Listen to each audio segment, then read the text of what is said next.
Good evening, everyone. For Telesur English, I'm Sarah Begum in Caracas, Venezuela. The Venezuelan government is looking to advance the productive development of the nation. This Monday, an international seminar for devising strategies began. More than 50 foreign and 130 local companies took part in the event in Caracas to promote the diversification and production chain of the country. The Vice President of Venezuela, Jorge Araiza, was responsible for the opening. Araiza stated that the government seeks to further the construction of a new economic model, strengthening productive activities. In Colombia, the government has highlighted the advances in the dialogues with the FARC and EP.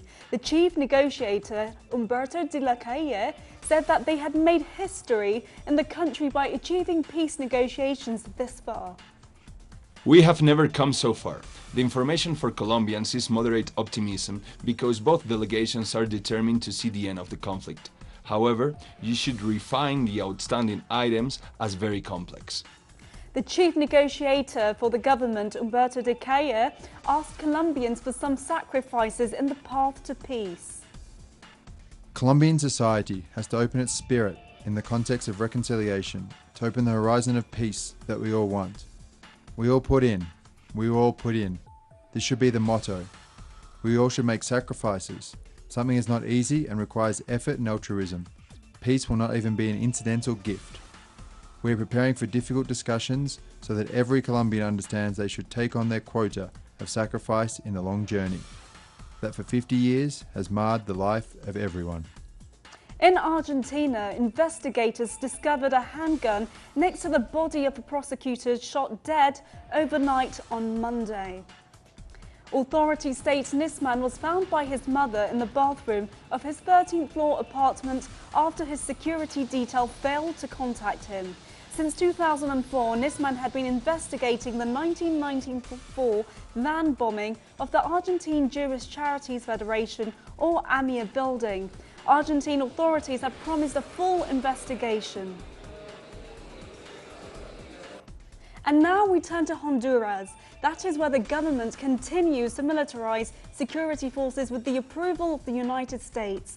For more, we go to Gerardo Torres. The Honduran President Juan Orlando Hernández will have today a high-level security meeting in the United States. This is the second such meeting this year, and even though the first one was kept secret, it is known that it had the participation of General Julian Pacheco, who last Friday was named as the Security Minister of Honduras. The Army chief is also now the head of the Honduran police force. Last year, General Kerry of the United States Army and Chief of the South Command made two visits to the Honduran president.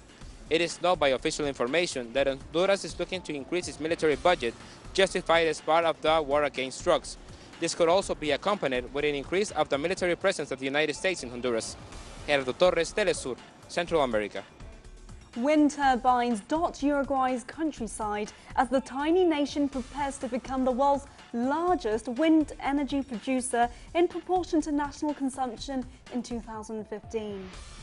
Currently, there are 20 wind farms operating in Uruguay, with about 12 more under construction.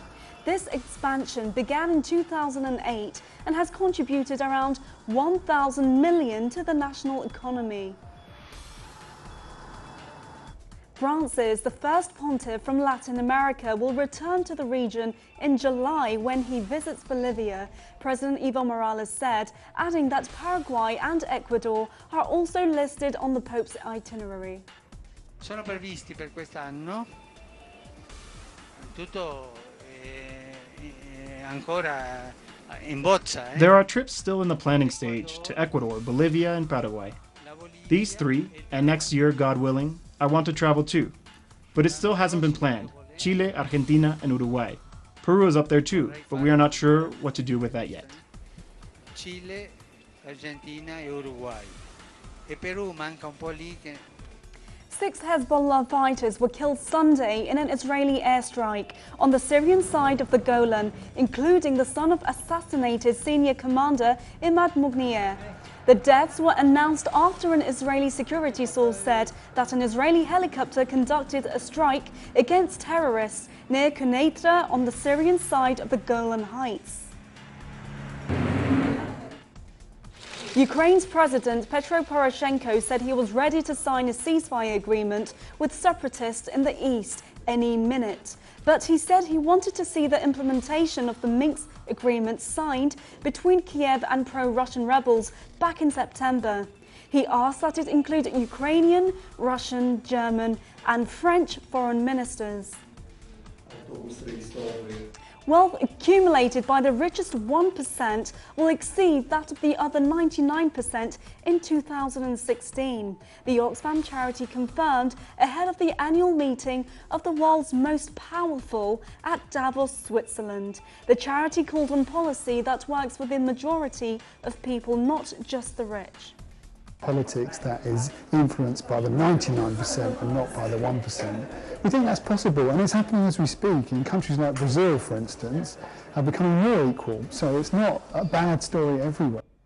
In Germany, around 10,000 people demonstrated in Munich against the anti-Islamic Pegida movement after it had to cancel its planned march over a terrorism threat. The self-styled Patriotic Europeans Against the Islamization of the Occident was formed recently, and many Germans see them as a dangerous far-right group.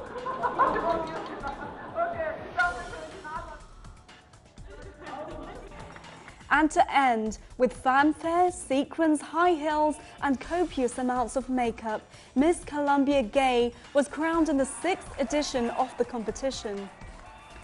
The representative of the Caribbean island of San Andres has won Miss Gay Colombia 2015, a national beauty pageant for transgender and cross-dressing beauties. Local gay communities had sent 18 representatives to the national beauty pageant that was held in Medellin, Colombia's second largest city. More on these and other stories on our website telesortv.net/English. For Telesor English, I'm Sarah Begum. Good night.